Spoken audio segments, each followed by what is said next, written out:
Donc voilà, il y a encore des places devant. Super, on va commencer. Donc bienvenue tout le monde, bonsoir. Donc bienvenue et merci d'avoir répondu présent à cette invitation de la troisième table ronde au sein de la Cité. Donc je suis Jérôme Diguet, donc j'étais en charge de la réalisation de la scénographie et puis dans le prolongement, je suis donc en charge de la médiation et de la programmation culturelle. Donc la table ronde de ce soir, c'est sur la dégustation. Pendant trois quarts d'heure, une heure, on va échanger ensemble. Il y aura des questions ensuite et de l'échange. Et on terminera par la dégustation de deux vins de terroirs différents. Voilà. On clôturera la séance comme ça. Donc, la dégustation des vins, notamment des vins de terroir. Donc, c'est un sujet. Déjà, depuis quand on déguste de manière professionnelle? Quelles sont les différentes approches, les différentes méthodes?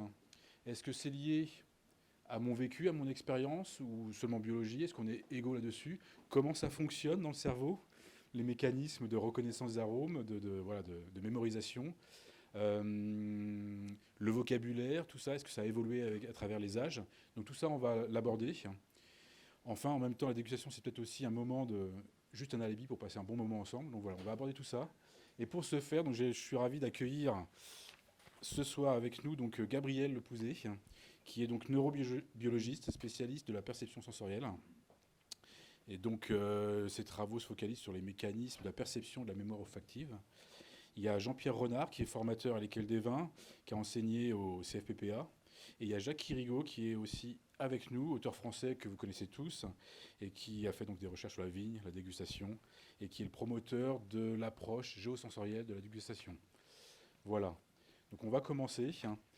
Première peut-être question, juste un voyage dans le temps. Donc voilà, la question s'adresse à vous, Jackie. Quand est née la dégustation, je dirais, professionnelle et comment elle a évolué jusqu'à nos jours? Alors on va prendre le micro ma collègue capte notre intervention, donc c'est pour ça. Merci Jérôme. Très heureux d'être avec vous ce soir. Bonsoir. Effectivement, la dégustation m'a intéressé depuis fort longtemps et surtout j'ai eu la chance de faire la connaissance à la fin des années 70 d'un gardien du temple, si je puis dire, la personne d'Henri Jaillet, qui m'a un jour mis sur la piste des gourmets. Je ne savais pas ce qu'étaient ces gourmets. C'était un jour où je décrivais avec moult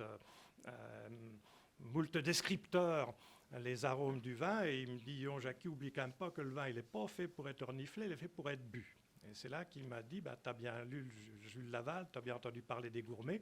Et j'avais lu le Laval, mais je ne me rappelais plus du chapitre des gourmets. Bref, à partir du moment où j'ai commencé à m'intéresser aux gourmets, je me suis aperçu qu'effectivement, il y avait, à peu près du XIIe siècle jusqu'à la Révolution française, des professionnels de la dégustation.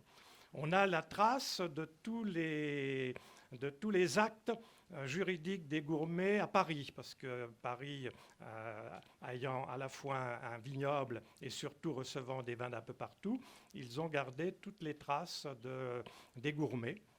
Et ils existent toujours comme association. Donc ces gourmets, c'était des experts de la reconnaissance du vin. Est-ce que ce qui est écrit sur le tonneau correspond bien par la dégustation à ce qui est écrit? Donc c'est pour ça qu'avec Henri Jaillet, on a rebaptisé le retour ou l'intérêt à la dégustation des gourmets, dégustation géosensorielle, c'est-à-dire que leur boulot, c'était de s'assurer que le vin venait bien des lieux indiqués sur le tonneau. Voilà, donc ça c'est intéressant parce que ces gourmets, comme toutes les corporations, ont disparu avec la Révolution française et ils n'ont pas survécu au 19e, tout simplement parce que le 19e, on l'oublie souvent, c'est le siècle où on a abandonné les vins fins pour privilégier les vins qu'on appelait jadis communs ou vins ordinaires, parce que dans la foulée de la Révolution française, tout le monde devait boire pareil. Donc, les vignes fines ont progressivement disparu. Dans mon village, Gevrey-Chambertin, même le Clos Saint-Jacques en 1850, les trois quarts des vignes étaient des vignes communes.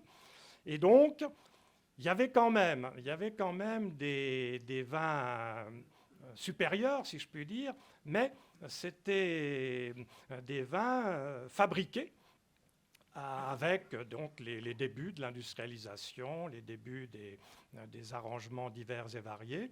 Donc du coup, il n'y avait pas vraiment de raison que des gourmets perdurent, puisque d'une part, les vins communs étaient plus importants en volume que les vins fins, et pour ce qu'on appelle les grands vins, c'était des vins arrangés, des vins issus, donc comme on peut le dire maintenant, issus de la construction d'un goût. Donc il n'y avait pas de raison que ces gourmets réapparaissent. Sous Napoléon III, ça y est, à nouveau, les vins fins se vendent 6 fois plus cher que les vins ordinaires. Donc ça redémarre. Mais les gourmets ne redémarrent pas, tout simplement parce que, comme vous le savez tous, le phylloxéra arrive. Et donc, les vignobles disparaissent. Donc il y a à nouveau un intérêt pour le vin fin quand on trouve la solution de la greffe. Malheureusement, il y a aussi la guerre de 14-18, puis celle de 39-45. Bref, le retour vraiment du vin fin dans la lumière, c'est grâce aux AOC qui vont se pérenniser, se généraliser. Et pour terminer cette petite introduction, à ce moment-là, les AOC marchent tellement bien que dans les années 60-70, les viticulteurs, un peu partout dans le pays, veulent agrandir les AOC. Vous connaissez tous l'histoire de Chablis, ou de mon pays d'origine, à Pouilly-Sancerre. Là, je me rappelle le père d'un de mes amis qui était le président du syndicat viticole de l'époque. Lui, Jackie, avec tes histoires de terroir, il ne faut quand même pas exagérer. Tant qu'on voit le clocher de Saint-Andelin, on peut planter de la vigne. Vous voyez, c'était une époque où on pensait que c'était important de généraliser, de développer ces AOC.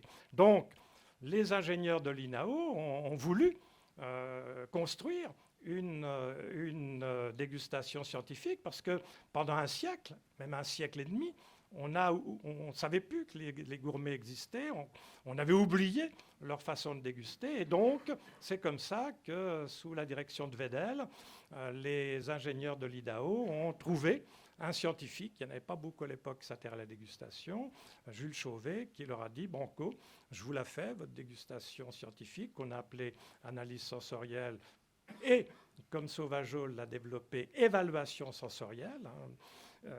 Et donc, Jules Chauvet avait été spécialiste des odeurs, des arômes, et puis en plus, il a considéré que l'olfaction étant 20 000 fois supérieure au goût, eh bien, on allait privilégier la dimension aromatique du vin et la création du fameux verre INAO qui était là pour concentrer les arômes du vin. Donc, l'analyse sensorielle a remplacé, si je puis dire, la dégustation précédente, celle des gourmets, qui, eux, on en garde la mémoire avec la confrérie de chevalier du tas de vin, avec le fameux tas de vin qu'on porte en bandoulière quand on est chevalier.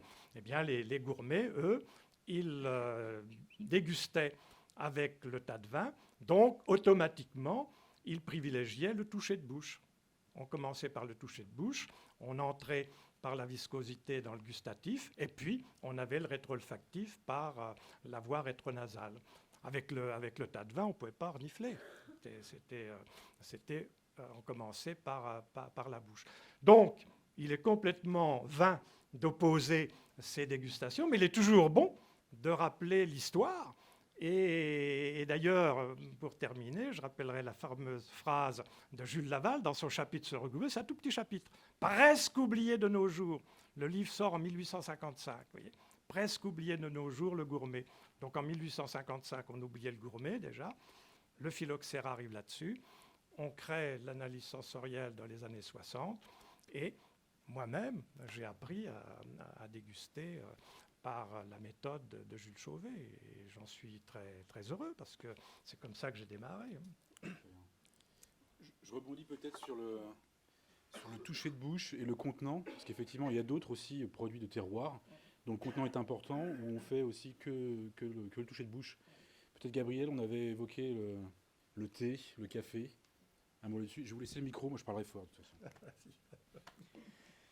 Non, c'est vrai qu'on utilise tous un objet qui est assez fantastique du point de vue du design, parce que c'est un objet qui nous invite intuitivement à l'utiliser comme il faut le faire. On n'a pas besoin d'avoir un mode d'emploi pour l'utiliser, parce que quand le verre est rempli d'un vin, imaginons qu'il est un peu rouge, par exemple celui-là, tout de suite, on va le regarder, puis après le sentir, puis après le goûter. Ça se fait intuitivement. Un enfant de 5 ans, quand il prend un verre avec un liquide, il va faire le même exercice. Donc le design de cet objet, quand on a créé cet objet-là, sans le savoir, on a créé un mode d'emploi qui s'impose à nous-mêmes et qui nous impose séquentiellement de faire d'abord du visuel, de regarder la couleur, puis de sentir avec son nez, puis de goûter à la fin. Or, quand on regarde d'autres méthodes de dégustation, regardez les spécialistes du café par exemple, du thé ou du saké par exemple, les verres transparents, ça n'existe pas. Ils dégustent dans des petites coupes par exemple. Les dégustations techniques de café, c'est fait avec des espèces de petites cuillères dans lesquelles on va cuper le café, le cupping on appelle ça. On va prendre le café, le goûter directement à la bouche.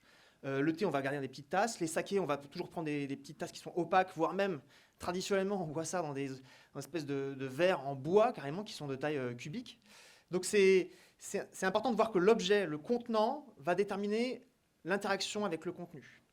Et pourquoi j'insiste là-dessus, c'est que vous allez voir que le cerveau rentre en ligne de compte, parce que quand je prends ce verre, et que je vais d'abord m'imprégner par la couleur, cette information visuelle, l'humain guide beaucoup son interaction avec l'environnement, avec les yeux. Et l'information visuelle est très importante dans notre perception du quotidien. Regardez ce que vous êtes en train de faire ici, vous êtes en train de me regarder avec les yeux, vous n'avez pas besoin de me regarder, vous pourriez fermer les yeux, mais tout ce qu'on fait sont guidés par les yeux, toutes nos prises de décision sont guidées par le visuel. Et depuis qu'on est sur 2 pattes et qu'on regarde au loin, depuis qu'on est bipède, nos yeux sont le sens privilégié dans notre cerveau. À tel point que si on regarde l'activité cérébrale d'une personne qui regarde une image, on va voir que ça active à peu près 15% de notre cortex cérébral, juste le fait de regarder une image. Si je vous fais sentir une odeur, on va avoir à peine 1% de notre cortex qui est dédié à la perception des odeurs. Donc déjà aussi, génétiquement, on est pré-câblé pour amplifier l'information visuelle et pour s'appuyer dessus avec beaucoup de pertinence parce que c'est une information qui est saliente pour nous. Donc le cerveau amplifie l'information visuelle. Manque de peau, c'est en plus la première que je mets dans mon cerveau. Donc le cerveau, dès qu'il va avoir cette information visuelle, il va l'amplifier et il va commencer à faire ce qu'on aime bien faire avec notre cerveau, c'est prédire, anticiper. Tiens, j'ai un vin rouge. Bon, bah, si c'est un vin rouge, il doit avoir des arômes de fruits rouges. C'est impossible qu'il ait des arômes de fruits blancs. Si c'est un vin rouge, pas besoin d'imaginer qu'il a des arômes d'ananas, de mangue, de pomme ou de poire. Je vais tout de suite me focaliser sur les arômes de vin rouge. Et du coup, ça nous biaise dans un schéma de prédiction ou d'attention qui nous fait chercher dans le vin ce qu'on a déjà vu avant. Et une fois que vous avez senti le vin et que vous avez peut-être reconnu un arôme de fraise ou de framboise, la bouche va ne faire que confirmer ce que vous avez senti au nez. Ah bah tiens, en bouche, je confirme bien qu'il y a une acidité de fruits, un croquant, etc.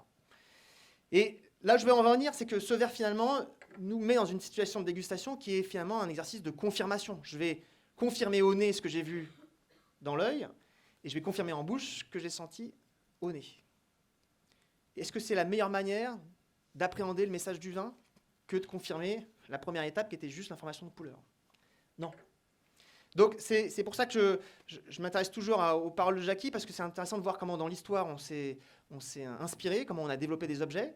Ce verre-là, malheureusement, parfois nous empêche un peu de penser, et regoûter dans un verre noir, par exemple, ou regoûter dans un tas de vin, ça paraît complètement obscur comme méthode, ça paraît complètement pas intuitif, mais nos amis les gourmets, dans leur méthode, ils goûtaient d'abord à la bouche, puis après, les arômes venaient ensuite, ils avaient l'impression olfactive, et à la fin, peut-être, ils allaient venir avec leur petite louche devant une flamme pour vérifier que le liquide était limpide ou transparent, ou blanc ou rouge.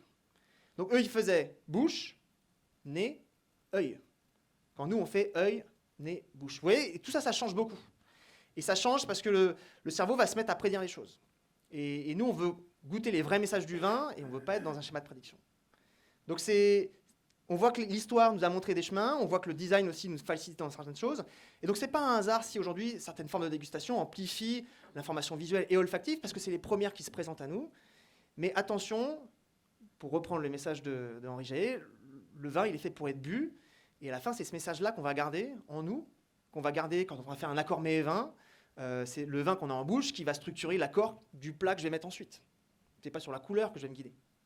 Donc c'est un point important à regarder, et après on pourra développer là-dessus, mais il y a qu'est-ce que je fais avec cette méthode de dégustation? Une fois que j'ai analysé le vin, qu'est-ce que j'en fais de cette information-là? Ça, c'est encore un autre chapitre. Très bien. Tu avais dit que tu parlais sans micro. C'est vrai, j'avais dit que je parlais sans micro, le prochain tour. Le prochain tour. Juste avant peut-être de continuer dans les différentes méthodes, hein, donc sensorielles et géosensorielles, on va en parler. Peut-être quand même, commençons par comment on reconnaît quand même dans le cerveau, comment ça fonctionne, les capteurs. Enfin, voilà, il y a peut-être quand même des choses où on peut rappeler comment tout ça fonctionne. Les saveurs, enfin il y a tout ça qu'on veut voir. Est-ce que vraiment, parce qu'il y a des idées reçues aussi, on dit que les femmes peut-être on est plus fin ou autre, c'est plus subtil que ça, on pourra en parler. Voilà.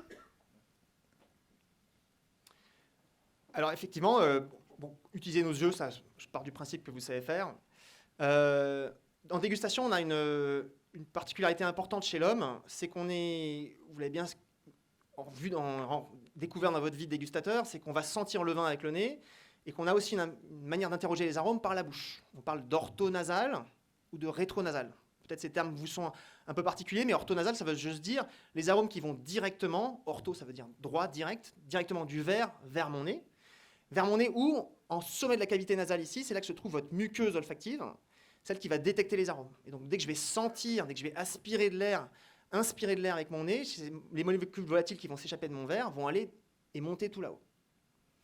Une fois que j'ai le vin en bouche, là, il y a une chose énorme qui se passe, c'est que le vin, il va se réchauffer, il va passer très rapidement à 33-35 degrés, parce que c'est un organe qui est très irrigué, la bouche, et donc tout de suite, le vin va se passer en température assez forte, il va se mélanger avec de la salive. La salive, c'est beaucoup d'eau, donc le vin va techniquement se diluer, son niveau d'alcool va diminuer, et il va se répandre sur une surface qui est bien plus grande que la petite surface ici du verre.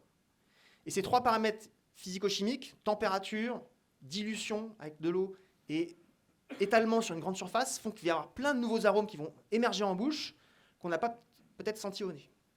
Et quand ces arômes vont passer en bouche, dès que je vais avaler le vin, ces arômes-là vont passer à l'arrière de la bouche et vont remonter dans la cavité nasale. Et si j'expire de l'air, ça va ressortir par le nez. Et ça, c'est ce qu'on appelle la perception rétronasale. Rétro, ça veut dire par l'arrière. Alors moi, j'aime bien faire des petites expériences. Et pour bien vous faire sentir ce que c'est l'orthonasal ou le rétronasal, on va faire une petite expérience ensemble. On va, ici, dans ces petits verres que je vais vous faire circuler, il y a des petites graines de coriandre. Donc, il n'y a pas de piège, hein, il n'y a pas de souci. Vous allez tous prendre une petite graine de coriandre, on va les faire circuler. Pendant que vous allez prendre ça, je raconte juste la suite un petit peu, puis après on reviendra sur cette expérience. En bouche, il se passe plein de choses. On a vu qu'il y a plein de paramètres physico-chimiques qui changent. En bouche, il y a plein d'autres capteurs, qui sont les capteurs des saveurs, paramètres gustatifs. Les saveurs, c'est sucré, salé, acide, amer et umami. Umami, c'est la petite mystérieuse, qui a un nom japonais qu'on ne comprend pas, et quand on le traduit en français, ça veut dire savoureux, délicieux, on ne comprend pas mieux. C'est un capteur qui permet la détection des acides aminés, qui sont les briques qui composent nos protéines. Et Dieu sait que notre corps est fait de plein de protéines, et donc trouver dans notre alimentation des sources d'acides aminés, c'est très important. Mais il faut que ces acides aminés soient séparés en petits morceaux, il faut que les protéines soient cassées. Et donc typiquement, comment on casse des protéines? Par la cuisson, par exemple. Quand je fais cuire très longtemps un morceau qui contient des protéines, un morceau de viande, par exemple, je fais un bouillon de poule, un bouillon de bœuf, un bouillon de poisson, que sais-je, je vais libérer des acides aminés qui vont rentrer dans ma bouche et que je vais percevoir comme umami. Umami, si je devais le décrire rapidement, le goût d'un bouillon, donc si on devait le traduire en français, umami, c'est goût de bouillon, si on veut. On va retrouver ça aussi dans du soja, on va retrouver ça sur des aliments qui sont dégradés par le temps, la maturation, la fermentation. On pense au fromage, à des vieux fromages maturés. Pensez par exemple à un vieux comté. Vous avez déjà vu des vieux comtés avec leurs petits cristaux blancs, là. Peut-être c'est comme ça que vous les choisissez au marché chez le vendeur de fromage. Les comtés avec des petits cristaux blancs, c'est des comtés justement qui ont subi un processus de maturation qui fait qu'à un moment, les protéines se sont cassées en petits morceaux et il y a certains acides aminés qui se sont regroupés ensemble et qui ont cristallisé ensemble. En l'occurrence, l'acide aminé qui cristallise dans le comté, dans le gruyère ou le parmesan, c'est un acide aminé qui s'appelle la tyrosine. Tyrosine, ça vient du grec tyros, qui veut dire justement fromage. Et s'il y a des acides aminés qui cristallisent ensemble, ça veut dire qu'il y en a d'autres qui se promènent, et ça veut dire qu'il y en a certains qui sont capables d'être dégustés en bouche. Si vous voulez faire une expérience de umami demain, jour de marché, pendant que vous allez préparer votre petit bouillon, qui a un goût umami, vous prendrez deux comtés, un comté jeune de 6 mois et un vieux comté de 30 mois, par exemple, avec cristaux, sans cristaux. Et vous goûterez, et qu'est-ce que vous allez sentir? Vous allez sentir que celui qui a des petits cristaux, qu'est-ce qui se passe? Il a beaucoup plus de persistance gustative. On a l'impression que c'est salé, mais très persistant, comme mon bouillon qui est salé, mais beaucoup plus persistant. C'est très agréable, c'est une dimension un peu presque de rondeur, et ça a ce côté enveloppant, un peu salivant, qui est très agréable. On aime un bouillon qui est sur un registre salé, mais agréable. alors qu'on n'aime pas boire une tasse d'eau de mer. C'est salé, mais là, c'est pas agréable. Bah, l'umami, c'est ça. Ça ressemble un peu au salé, mais c'est ce salé plaisant, agréable, sapide, certains diraient, salivant, qu'on aime prendre dans un bouillon ou dans un vieux fromage. Est-ce que tout le monde a une graine de coriandre dans ses mains? Oui. Jackie, est-ce que tu en as une dans tes mains? Jean-Pierre, tu en as une? Hop. Est-ce que je peux te demander de me tenir le micro comme ça tout le monde entend? Bien sûr. Il me faut mes deux mains. Vous allez prendre cette graine de coriandre, vous allez essayer de la sentir avec vos doigts, en orthonasal donc. Alors moi, je vais tout de suite vous confier que je sens plus l'odeur du savon des toilettes de la Cité du Climat qu'autre chose. Donc pour moi, du point de vue orthonasal, il n'y a aucune information. On va maintenant se boucher le nez.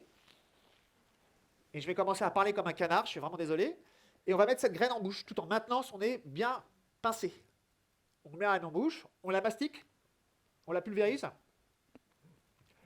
On la pulvérise, on va commencer à sentir l'amertume peut-être un peu, le côté un peu frais de cette graine, la poudre. Une fois que c'est bien pulvérisé, vous allez fermer la bouche et déboucher votre nez et expirer.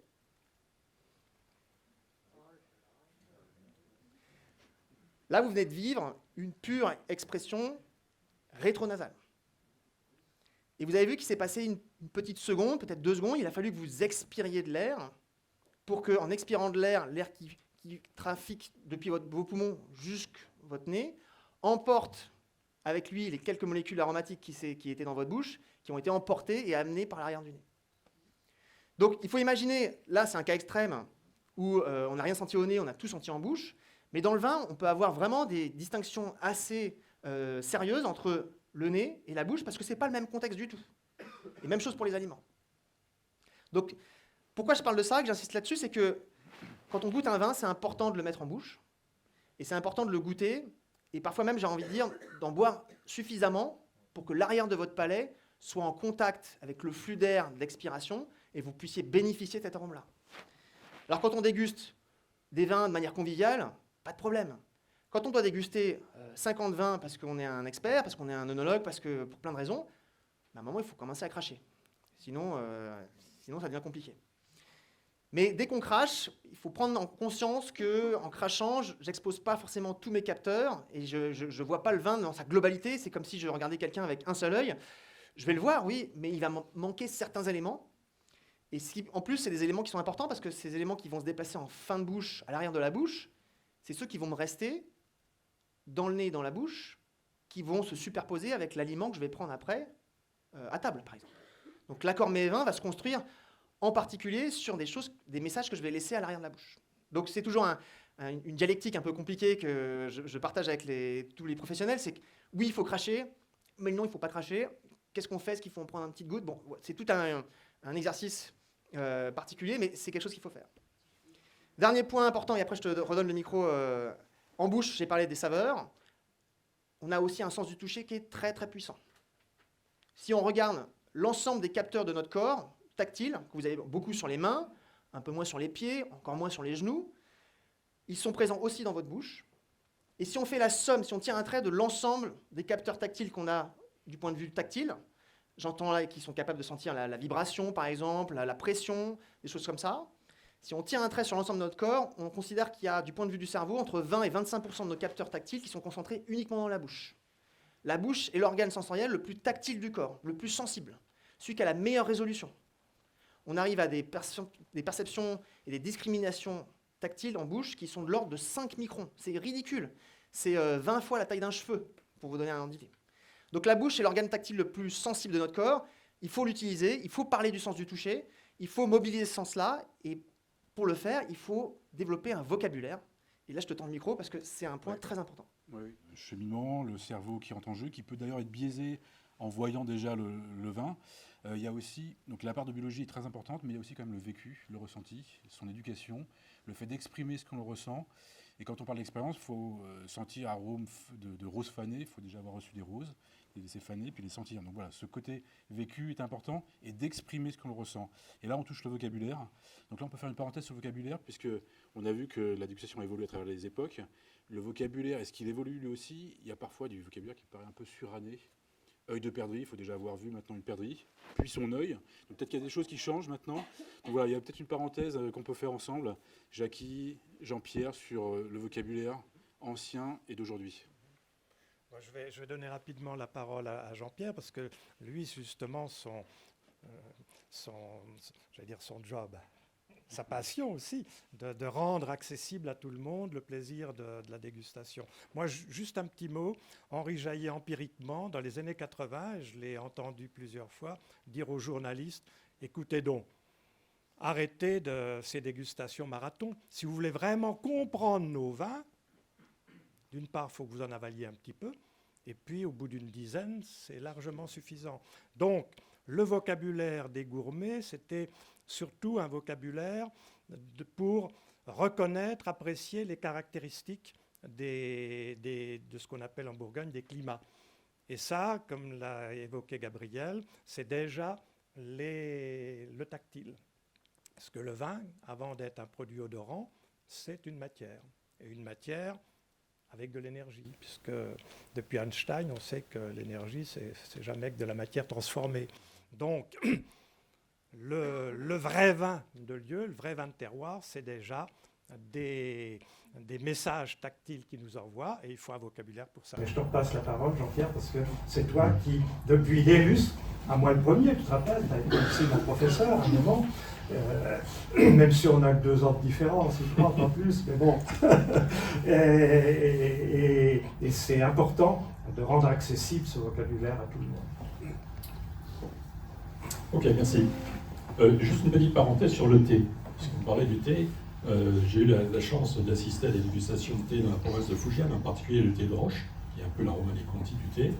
Et je peux vous assurer que l'olfaction est importante, puisqu'on soulève le couvercle de la théière et on se passe le couvercle pour sentir les arômes du thé.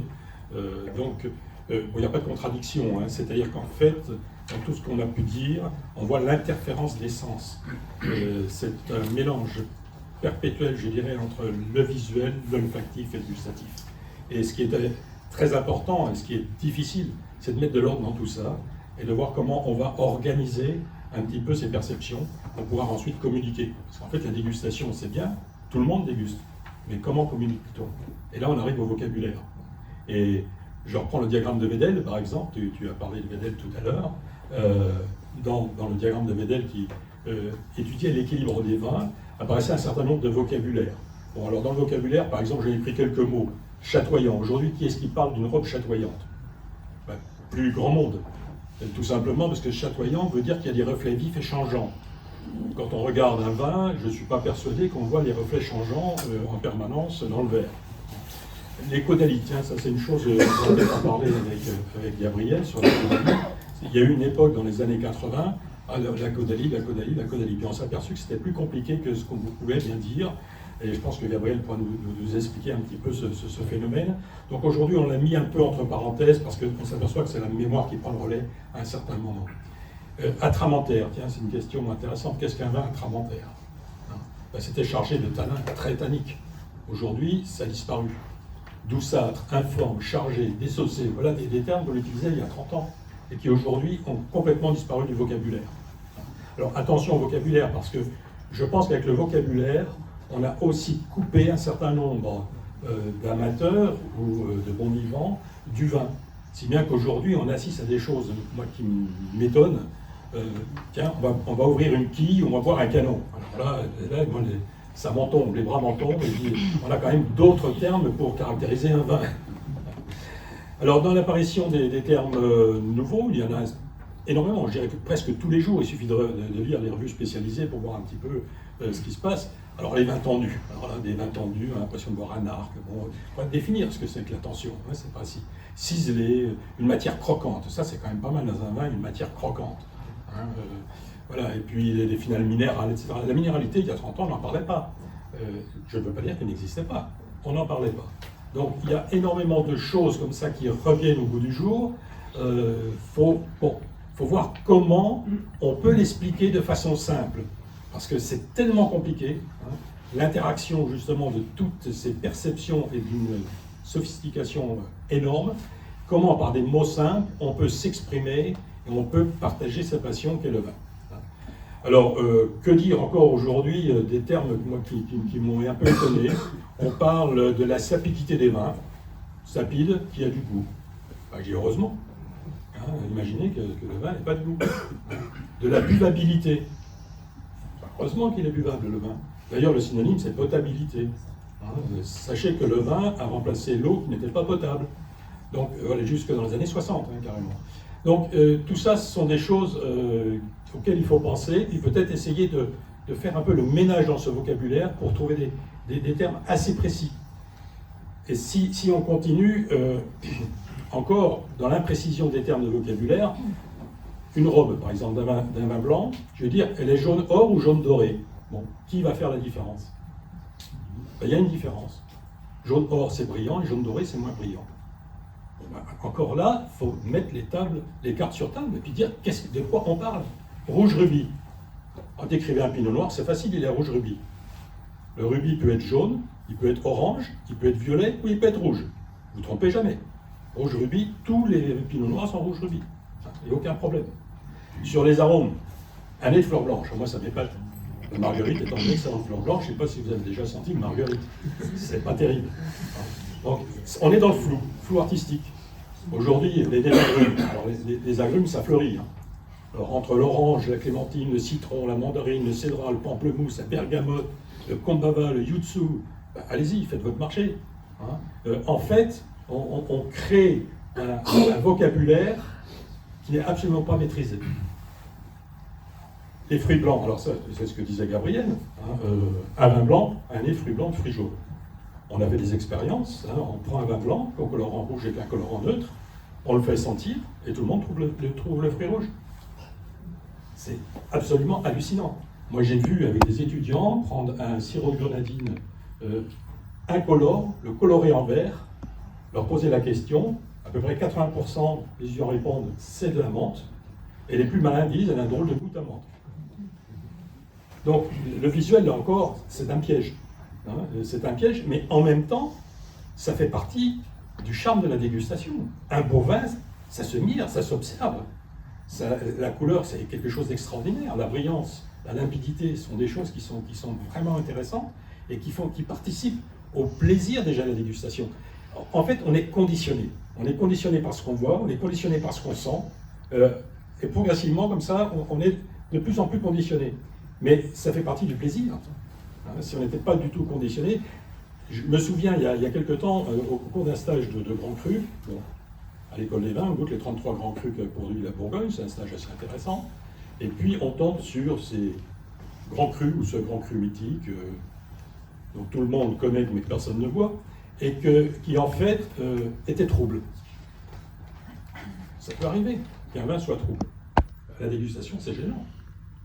Et j'ai osé, d'une façon assez objective, parler de cette robe qui était trouble. Mais je me suis fait vraiment assaillir par quelques-uns qui m'ont dit « Comment osez-vous parler de ce vin de cette façon ?»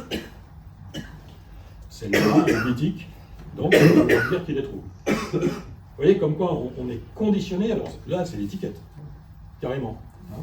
Puis pour la bouche c'est pareil, pour la bouche on utilise des tas de termes, des tas de termes de vocabulaire, mais quel est leur sens? Corpulent, charnu, dense, ample, corsé, tendre, ronde, souple, dur, ferme, austère, charpenté. Il faut mettre un sens derrière tout ça.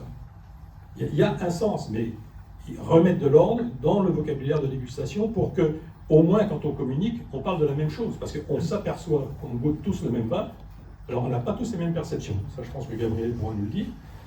C'est très personnel. Mais si en plus on utilise des termes de vocabulaire où derrière on ne met pas le même sens, ben on est mal barré. Hein. Voilà. Donc, je pense que la dégustation, il y a un gros effort à faire pour la rendre accessible à tous. Tout le monde doit être capable de goûter. Alors, on n'a pas tous le même talent, on n'a pas tous la même mémoire, on n'a pas tous la même élocution, mais l'essentiel quand même, au cours de la suite de la dégustation, c'est le partage, c'est la communication. Être tout seul dans son coin puis goûter un vin, bon, ça fait plaisir, mais le plaisir est décuplé quand on peut le partager avec quelqu'un. Et pour le partager, il faut communiquer. Et là, on n'a pas forcément les bons outils. Donc il y a d'abord le seuil de perception, et après il y a le seuil d'identification. Et après, on va faire des études pour voir dans le panel à quel moment l'astringence, ceci, etc. est ressentie, de quelle façon elle est ressentie. En plus, comme chaque outil est individuel et différent de son voisin, c'est pas facile. Je me souviens des premières séances d'analyse sensorielle qu'on a fait à l'école des vins. il y a quelques années avec Yves Le Fur, quand on a lancé le certificat de dégustateur professionnel.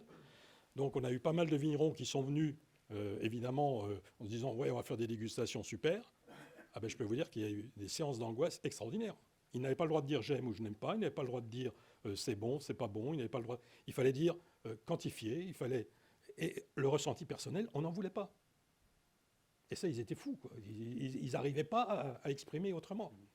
Donc ça, c'est l'analyse sensorielle. Il faut faire très attention, l'analyse sensorielle, c'est vraiment un exercice qui est très difficile et qui n'est pas marrant du tout. Et puis la dégustation, alors qu'elle est hédonique, la dégustation, c'est voilà, c'est le plaisir à l'état pur. Puis entre les deux, je dirais qu'aujourd'hui, on s'oriente vers ce qu'on appellerait plutôt l'examen sensoriel. C'est-à-dire c'est de la dégustation, mais avec une partie analytique. Comme tu le disais tout à l'heure, Jackie, ou encore Gabriel. Je pense que là, effectivement, on a des choses à encore approfondir, je dirais, à vraiment faire passer, un message à faire passer. Alors, ce que n'est pas la dégustation, ce n'est pas l'exercice qui vise à identifier ce qu'on a dans le verre. Vous imaginez, en Bourgogne, 60 000 produits élaborés chaque année. La Bourgogne, 0,4% de la production mondiale. Vous voyez le nombre de vins sur la planète. Alors, si vous êtes capable d'identifier ce que vous avez dans le verre, bravo, chapeau, je ne sais pas comment on fait. Qu'est-ce qu'un dégustateur? On est tous dégustateurs. Alors, à des degrés différents. Hein. Et moi, j'ai toujours dit à mes étudiants, au départ, un dégustateur, c'est quelqu'un qui se trompe. Alors, à quoi reconnaît-on un bon dégustateur d'un autre? Un bon dégustateur, il se trompe moins qu'un autre. Hein. Quant à ses performances, moi, j'ai vu des dégustateurs, des sommeliers titrés, hein, confondre des pinots avec des gamay, enfin, j'ai vu des tas de choses. Il faut garder cette humilité face au vin. Cet exercice extrêmement difficile. Je vous raconte une toute petite anecdote, si j'ai 2 petites minutes, parce qu'il faut quand même apporter de l'humour dans le vin et dans la dégustation. On est là pour le plaisir. Et il y a quelques années, j'étais à Singapour pour une animation, pour un séminaire. Et dans le hall de l'hôtel, je rencontre un copain vigneron de Moret-Saint-Denis, comme ça, par hasard. Je dis, tiens, qu'est-ce que tu fais là? Bon, on discute. Oh, ben, moi, je viens présenter mes vins à mes importateurs. Ben, je dis, moi, je fais un séminaire. Et d'ailleurs, dans le séminaire, il y avait ces importateurs. C'était assez marrant parce qu'il me dit, ben, viens le soir, comme tu connais un peu mes vins, on va passer une soirée ensemble, ça va être sympa. Et moi, parce qu'en Asie, c'est vraiment, je dirais, il faut deviner ce que vous avez dans le verre. Hein, vous buvez un grand cru, ben, il faut dire que c'était le grand cru. C'est vraiment un objectif absolument absolu. Sinon, on perd la face, quoi. Et moi, je dis, c'est surtout pas ça. Donc, ils comprenaient mal que je puisse les prendre un peu à brousse-poil. Et puis, je leur dis, vous savez, il y a des gens qui sont très forts. Ils vont reconnaître l'appellation. Parfait. Le millésime, ça encore, c'est relativement facile. Le propriétaire, n'oubliez pas le prénom, hein, parce qu'il y a des villages entre cousins, frères, etc. Et puis, si vous êtes fort, vous allez trouver le nom de la femme ou des enfants. Mais je dis, jusqu'à présent, je n'ai jamais trouvé quelqu'un qui avait trouvé le nom du chien. Bon. Et puis, le soir, donc, je retrouve ces gens-là. Et j'ai été invité à donc, partager les vins avec mon ami vigneron. Et c'est là que j'ai eu l'idée, enfin bon, on va se marrer 5 minutes. Je dis, je vais vous faire une première mondiale, je vais vous dire ce que vous allez goûter. Évidemment, la bouteille était à côté de moi, Mazohière Chambertin, le millésime, le propriétaire était à côté de moi. Donc ils se sont dit, ils se moquent de nous. Ben, je dis non, mais ce que vous ne savez pas, c'est que sa sœur s'appelle Virginie, sa mère s'appelle Denise, son père s'appelle Jean, mais je ne peux pas vous donner le nom du chien. Parce qu'il n'a pas de chien, mais son chat s'appelle Gribouille. Ah, mais ils n'ont rien compris. Hein. Non, le vin, la dégustation, il faut vraiment qu'il y ait toujours le plaisir, il faut toujours qu'il y ait ce moment de convivialité, de partage. Mais par contre, oui, il faut s'attacher à un vocabulaire, oui, il faut s'attacher à une méthode, oui, il faut s'attacher à des connaissances de plus en plus poussées, de plus en plus scientifiques, pour pouvoir vraiment profiter au mieux de cet exercice. Très bien. Jean-Pierre, juste pour oui, l'analyse sensorielle, très rapidement. Rapidement, juste pour structurer, parce qu'après on aura une autre approche. Très rapidement. Bon, ça, c'est la méthode classique. Alors, évidemment, vous avez compris que Jackie préférait commencer par la bouche, etc. Moi, je pense que, de toute façon, tous les aspects, qu'ils soient visuels, olfactifs ou gustatifs, sont importants. Je pense que la vue d'un vin, ça appelle l'appétit. Et en état d'appétence, on goûte beaucoup mieux. Hein. Les odeurs, vous entrez dans une cuisine, vous soulevez les odeurs, je suis désolé, mais ça met en appétit aussi. Hein. Donc, ça, c'est important. Alors ensuite, on a le premier nez, le deuxième nez. Ce qui est important dans le premier nez, deuxième nez, rétroolfaction, et la rétroolfaction, on voit bien qu'on fait le lien entre le nez et la bouche, comme l'a expliqué donc Gabriel tout à l'heure. Hein, la rétroolfaction, c'est quelque chose d'important, fondamental même. Mais le premier nez, les odeurs les plus fines, les plus volatiles, les plus subtiles. Le deuxième nez, avec l'aération, on voit des arômes, des molécules un peu plus lourdes, des odeurs de fruits un peu plus mûrs, on voit des choses déjà un peu plus matures, je dirais. Et puis en bouche, c'est l'explosion aromatique, mais en même temps, en bouche, c'est la collusion entre les saveurs, les arômes et toutes les sensations tactiles et autres. C'est là que c'est difficile. Alors la bouche, en méthodologie, on a l'habitude de la diviser en 3 parties, mais ça, je dirais, c'est très scolaire. Hein, c'est plus compliqué que ça aussi. L'attaque, première impression, le milieu de bouche, c'est là qu'on va retrouver l'équilibre, la structure, la texture, enfin, etc. La fin de bouche, important la fin de bouche, parce que vous savez, c'est les désagréables, ces 2-3 dernières secondes. Ben, vous n'avez pas envie de reprendre un verre. Et un verre, il est bon, c'est quand on en reprend un deuxième. Vous avez beau vous expliquer que c'est le plus grand vin du monde, quand la fin de bouche, elle est métallique, quand la fin de bouche, elle est marquée par de l'astringence, qu'elle est marquée par une acidité trop importante, qu'elle est marquée par des goûts qui ne sont pas très nets, c'est pas agréable et on n'a pas envie de revenir sur ce verre de vin. Et puis la longueur en bouche. Alors pendant des années, on a parlé de caudalie, ce qui n'est pas la longueur en bouche. Hein. Les caudalies, c'est la persistance aromatique. Mais ça, je laisserai Gabriel peut-être en dire. La longueur en bouche, moi, je l'explique de façon assez simple. C'est l'empreinte que laisse le vin en bouche alors que le vin a quitté la bouche. On a l'impression que le vin est encore présent. Et pour savoir si le vin est long en bouche, il n'y a pas besoin de le goûter. Vous regardez la tête de vos amis qui sont autour. Et s'ils rappellent le vin, après l'avoir bu, parce qu'il y a une belle longueur. Enfin bon, c'est un petit tuyau. Voilà, puis après, la conclusion, on donne son avis un peu sur le vin goûté. Vous voyez, moi, je suis très terre-à-terre, hein, c'est-à-dire très pratique. La dégustation, c'est le partage, c'est vraiment quelque chose qui est... on est dans la perception, mais dans l'émotion. J'ai toujours dit aux sommeliers à qui j'ai enseigné, à pas mal de gens, si vous n'avez pas d'émotion quand vous buvez un verre de vin, faites-moi plaisir, changez de métier et buvez de l'eau. Donc là, on a l'approche sensorielle, œil, nez et bouche, effectivement. Et donc il y a d'autres approches, on va en parler avec Jacques Rigaud. Juste avant, ce que j'entends aussi quand même, c'est il y a plein de dégustations, dans le sens où si je suis acheteur de centrale d'achat, si je suis journaliste en dégustation à l'aveugle, si je suis vacancier dans le sud de Bourgogne, à chaque fois je déguste, mais ce n'est pas le même but, pas la même implication. Donc voilà, donc c'est bien aussi de savoir ça en fait. Il vaut mieux déguster 10 vins maximum, parce qu'après on ne sent plus rien, mais parfois il y a des métiers où il faut mettre un vin dans une case, dans un linéaire. Voilà, donc il y a plein de dégustations, et après effectivement, se faire plaisir, convivialité, mettre des mots, se faire confiance. Hein, voilà. Justement, l'approche géosensorielle, la signature du terroir en bouche, hein. Là j'aimerais que Jackie nous en parle plus longuement, parce que c'est une approche très intéressante. Hein. En fait, c'est pas la dégustation qui m'a d'abord intéressé intellectuellement, si je puis dire, c'est ce qu'on a appelé après coup avec Henri Jaillet, le réveil des terroirs. C'est-à-dire que moi je suis arrivé à l'intérêt pour le vin, à l'intérêt sérieux pour le vin dans les années 70, et dans les années 70-80, c'était le tout chimique à la vigne et le tout chimique dans les cuveries, c'est-à-dire l'introduction donc des ajouts X, Y, Z.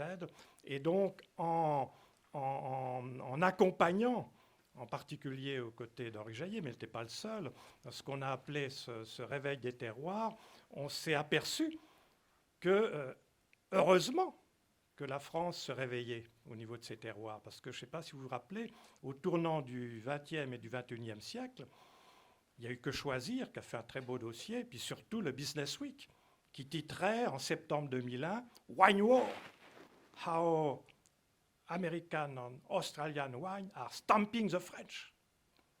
Comment les vins américains et les vins français vont mettre la pâtée aux vins français.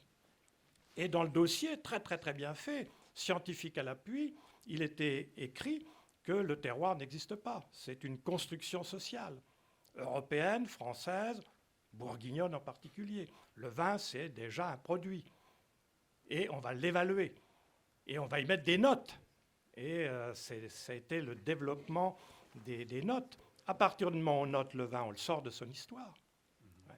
Et donc, avec Henri et quelques autres, on a dans les années 80, organisé, tu en as fait quelques-unes avec nous, des dégustations thématiques par climat.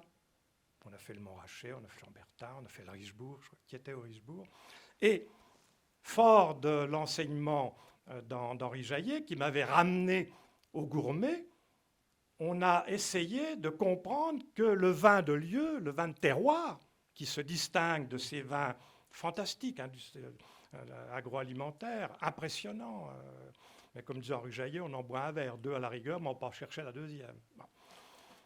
Donc, on a essayé de comprendre que ce qui fait déjà le haut lieu, je préfère de plus en plus le terme de haut lieu au terme de terroir, c'est déjà la sensation de matière, donc la dimension tactile.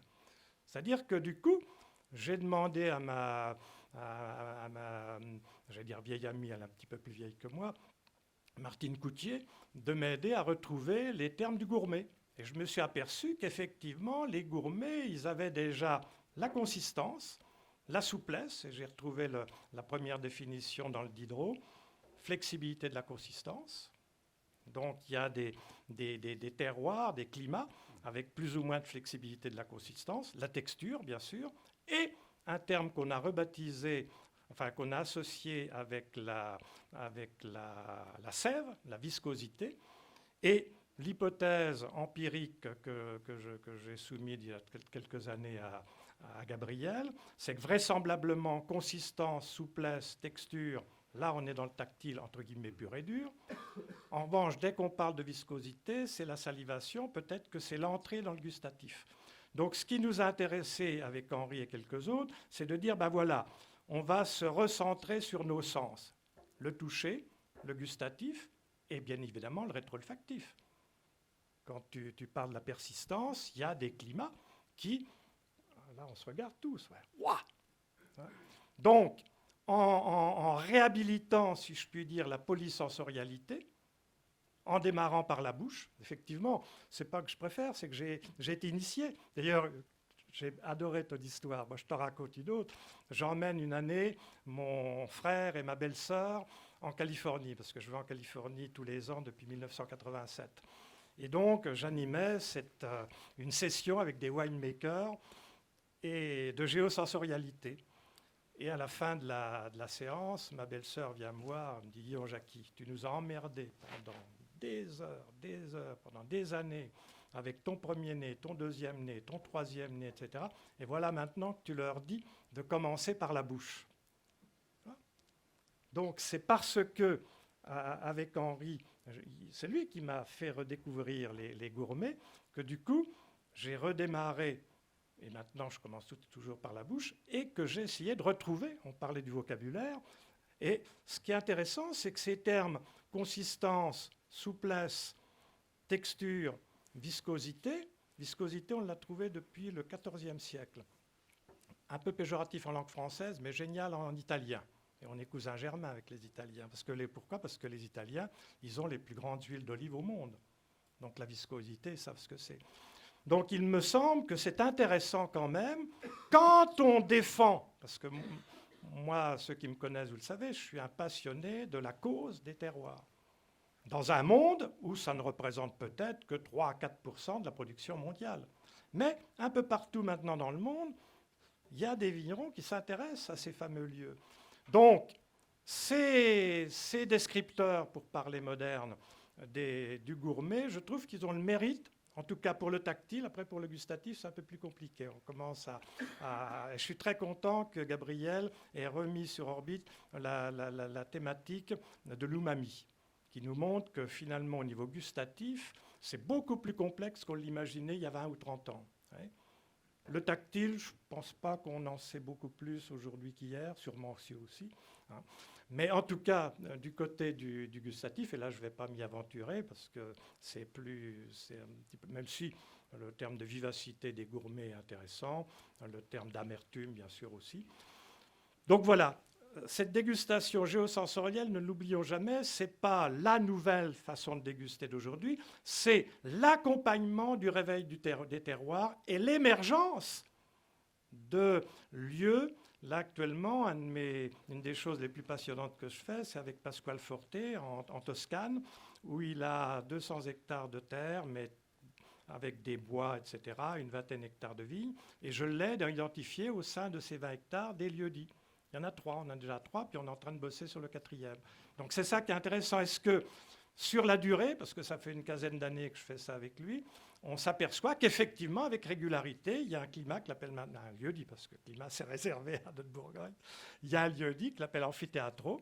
Ça y est, il est sur orbite, il est en vente, parce que régulièrement, il génère quelque chose de différent de Mélo, qui est à vol d'oiseau à 300-400 mètres, un peu comme nos climats ici.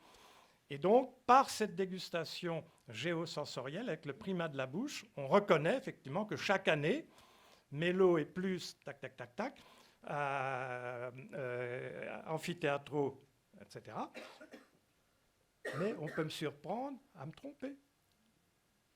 Parce qu'on est plus ou moins en forme, on a plus ou moins bien mangé, on a plus ou moins bien digéré, etc. Et comme Henri me l'a enseigné, puis d'autres aussi, la dégustation n'est pas une science exacte. On est plus du côté de l'art, du plaisir d'être, parce que comme j'aime à dire souvent, pour notre survie, l'eau suffit. Si nos ancêtres ont inventé le vin, c'est pour notre plaisir, les rites, le plaisir d'être ensemble, etc. Donc voilà, cette dégustation géosensorielle, pour terminer, c'est une dégustation pour sauver, dans un premier temps, les vins de terroir, parce que à l'orée du XXIe siècle, c'était sérieux. Relisez le Business Week, le dossier remarquablement fait, scientifique à l'appui, etc. Le terroir pipeau. C'est pour ça que je dis aux vignerons de Bourgogne, chance extraordinaire qu'Aubert de Vilaine ait accepté la présidence pour le climat, parce que lui, il n'avait rien à prouver. Mais il l'a fait, il est heureux de l'avoir fait, etc. Et les climats à l'UNESCO comme archétype et modèle de toute viticulture de terroir dans le monde, ça c'est génial. Alors après, qu'on retrouve à tous les coups, non. Ça, je suis 1000 fois d'accord avec toi. Mais au moins que par la dégustation, on retrouve ces différences de texture, ces différences de consistance, ces différences de viscosité. Et puis surtout, s'il y en a. Voilà. Parce que, si je vous le dis quand même, j'ai eu la chance, enfin, j'ose le dire, j'ai eu la chance de connaître un petit peu Jean-Pierre Coff, et j'aimais une phrase extraordinaire de lui, il dit, tu comprends, l'agroalimentaire, il fait de la merde, mais de la merde qui sent bon. Et c'est vrai qu'aujourd'hui, un certain nombre de winemakers sont capables, à coup de produits divers et variés, faire des choses qui sentent bon, et comme beaucoup de gens maintenant se fient essentiellement à l'olfaction, donc ils en oublient que c'est pas bon, quoi. Surtout s'ils en dégustent 50 à la file, etc. Donc, dégustation géosensorielle, dégustation pour accompagner les vins de lieu, les vins de terroir. Donc là, ce qu'on entend, c'est qu'on est quand même dans le subtil. Donc ça vient compléter peut-être d'autres approches, avec un préalable que le vin doit être un vin de lieu. Si c'est un assemblage de grandes parcelles du sud de l'Australie, c'est impossible, bien sûr, voilà. Donc c'est peut-être complémentaire. Gabriel, je me tourne peut-être voir avantages, force, faiblesse des deux, enfin ou des plusieurs méthodes en fait. C'est important en tout cas c'est pas de les opposer, mais c'est de voir le bénéfice de chacun. C'est de se rendre compte qu'on est équipé avec plein de capteurs sensoriels différents et qu'il faut aussi pas se faire piéger par certains sens. On a parlé de la vision qui peut nous emporter, nous piéger dans notre perception. Il faut parfois essayer de rééquilibrer les choses. Et pour équilibrer ça, il faut connaître les forces et les faiblesses du système. Il y a une chose qui a été beaucoup insistée ici, c'est l'importance du vocabulaire. Un vocabulaire, il est pertinent, un descripteur, il est pertinent s'il est partagé et s'il est précis. Donc on doit faire appel à une référence commune, à une précision, c'est-à-dire qu'il ne doit pas être chevauchant, il ne doit pas être flou, il ne doit pas y avoir d'interférence. Donc cette précision et cette référence commune nous permet d'avoir un vocabulaire qui est précis. Après cette précision-là, il faut qu'elle puisse faire appel à chacun à quelque chose. Je reprends l'exemple de l'umami parce que je l'aime bien parce qu'il est rigolo, parce que quand je parle d'umami, personne ne comprend. Et effectivement, ça n'évoque rien à personne puisqu'il n'y a pas de référence commune, parce que le mot manque dans notre langage pour définir cette saveur-là. Et parce que le mot manque, eh bien, cette saveur, officiellement, elle a presque disparu de notre langage. Alors que pourtant, on sait depuis les années 90, et officiellement, on a 5 saveurs, mais en Europe, on continue à penser qu'il n'y en a que 4. Parce qu'on n'a pas cette éducation, on n'est pas, pour être allé au Japon une fois dans une petite famille avec un traducteur, les enfants apprennent à commenter en disant « cette soupe, maman, elle est super umami ». Chez nous, on ne s'amuse pas à dire ça.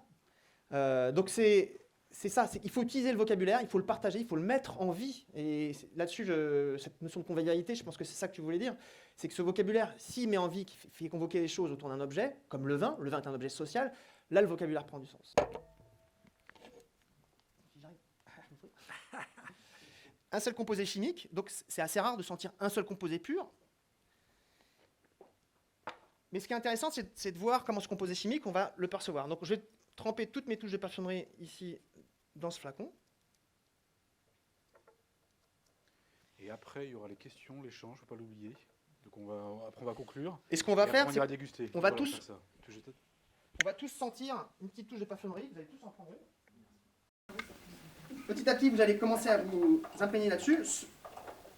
N'ayez pas peur si vous ne sentez rien. Pourquoi certaines personnes ne vont rien sentir? On va commencer à expliquer les choses maintenant. C'est que sur cette touche de parfumerie, il y a une molécule qui se fixe sur un capteur. C'est assez rare, mais ça existe. Et cette molécule qui se fixe sur un capteur, si le capteur, vous avez 2 bonnes copies d'un bon capteur, vous allez le sentir. Si vous avez, comme moi, 2 mauvaises copies de ce capteur, 2 versions mauvaises, mon papa et ma maman ont chacun un mauvais capteur, vous n'allez pas sentir cette odeur. Donc, juste dans la pièce, ici, levez la main ceux qui sont dans mon équipe qui ne sentent rien du tout. Combien de personnes? 1, 2, 3, 4, 5, 6, 7, 8, 9, 10, 11, 12, 13, voilà.